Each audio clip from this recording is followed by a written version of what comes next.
ഇന്ന് നമ്മൾ പറയാൻ പോകുന്നത് നമ്മുടെ ചുറ്റുവട്ടത്തു നിന്ന് കിട്ടുന്ന കുറച്ച് സാധനങ്ങൾ ഉപയോഗിച്ച് ഒരു ഹെയർ പാക്ക് എളുപ്പത്തിൽ എങ്ങനെ തയ്യാറാക്കാം എന്നതിനെ കുറിച്ചാണ്. ഇതിന് വേണ്ടത് എന്തൊക്കെയാണെന്ന് നമുക്ക് നോക്കാം. കുറച്ച് മുരിങ്ങയില, അതുപോലെ കുറച്ച് കറിവേപ്പില,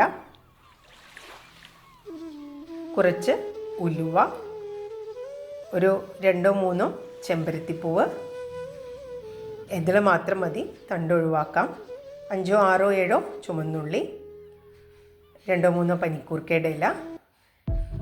പനിക്കൂർക്കയുടെ ഇല ഉപയോഗിക്കുന്നത് കഫക്കെട്ട് പോലുള്ള ബുദ്ധിമുട്ടുകൾ ഒഴിവാക്കാനാണ്. അതുമാത്രമല്ല, പനിക്കൂർക്കയ്ക്ക് വേറൊരു ഗുണമുള്ളത് അകാല നര ഒഴിവാക്കാനും കൂടി പനിക്കൂർക്ക വളരെയധികം ഗുണം ചെയ്യുന്നുണ്ട്. ഇത് അരയ്ക്കാൻ നമ്മൾ ഉപയോഗിക്കുന്നത് കഞ്ഞിയുടെ വെള്ളമാണ്. കഞ്ഞിയുടെ വെള്ളത്തിലാണ് നമ്മൾ ഈ ഹെയർ പാക്ക് തയ്യാറാക്കിയെടുക്കുന്നത്. ഞാൻ എടുത്തിരിക്കുന്നത് ഇന്നലത്തെ കഞ്ഞിയുടെ വെള്ളമാണ്. അത് കുറച്ചുകൂടി ഗുണം ചെയ്യും. അതില്ല എങ്കിൽ നമ്മൾ അതാത് ദിവസത്തെ കഞ്ഞിയുടെ വെള്ളം ഉപയോഗിച്ചാലും കുഴപ്പമില്ല. ഇല്ലെങ്കിൽ മധുരം ഇടാത്ത കട്ടൻ ചായയുടെ വെള്ളം ഉപയോഗിക്കാം. ഇതും അല്ലെങ്കിൽ 1-2 സ്പൂണ് തൈര് ഉപയോഗിച്ചാലും ഈ ഹെയർ പാക്ക് നമുക്ക് തയ്യാറാക്കിയെടുക്കാൻ സാധിക്കും. ഇത് നമ്മുടെ മിക്സിയുടെ ചെറിയ ജാറിലേക്ക് ഇട്ടിട്ട് നല്ല വെണ്ണ പോലെ നമുക്ക് അരച്ചെടുക്കാം. മിക്സ് ഇവിടെ റെഡി ആയിട്ടുണ്ട്.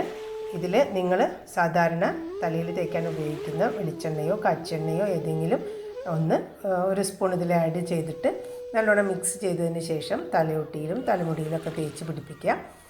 എന്നിട്ട് ഒരു അരമണിക്കൂറിന് ശേഷം പച്ചവെള്ളത്തിൽ മുടി കഴുകിക്കളയാം. ഷാമ്പൂ ചെയ്യണമെന്നൊന്നുമില്ല. ഇതിൽ ചേർത്തിട്ടുള്ള ചെമ്പരത്തിപ്പൂവും ഉലുവയെല്ലാം തന്നെ ഷാമ്പൂവിൻ്റെയും കണ്ടീഷണറിൻ്റെയും ഒക്കെ ഉപയോഗം ചെയ്യുന്ന വസ്തുക്കളാണ്. അതുകൊണ്ട് വേറെ ഷാമ്പൂ ഉപയോഗിക്കണമെന്നില്ല. ഇനി ഉണ്ടെങ്കിൽ തന്നെ ഏതെങ്കിലും മൈൽഡായ ഷാമ്പൂ ഉപയോഗിച്ച് നല്ല പച്ചവെള്ളത്തിൽ കഴുകിക്കളയാം. വീഡിയോ ഇഷ്ടപ്പെട്ടിട്ടുണ്ടെങ്കിൽ ലൈക്കും ഷെയറും കമൻറ്റും ചെയ്യാൻ മറക്കരുത്. സബ്സ്ക്രൈബ് ചെയ്യാനും മറക്കരുത്. Okay, bye bye.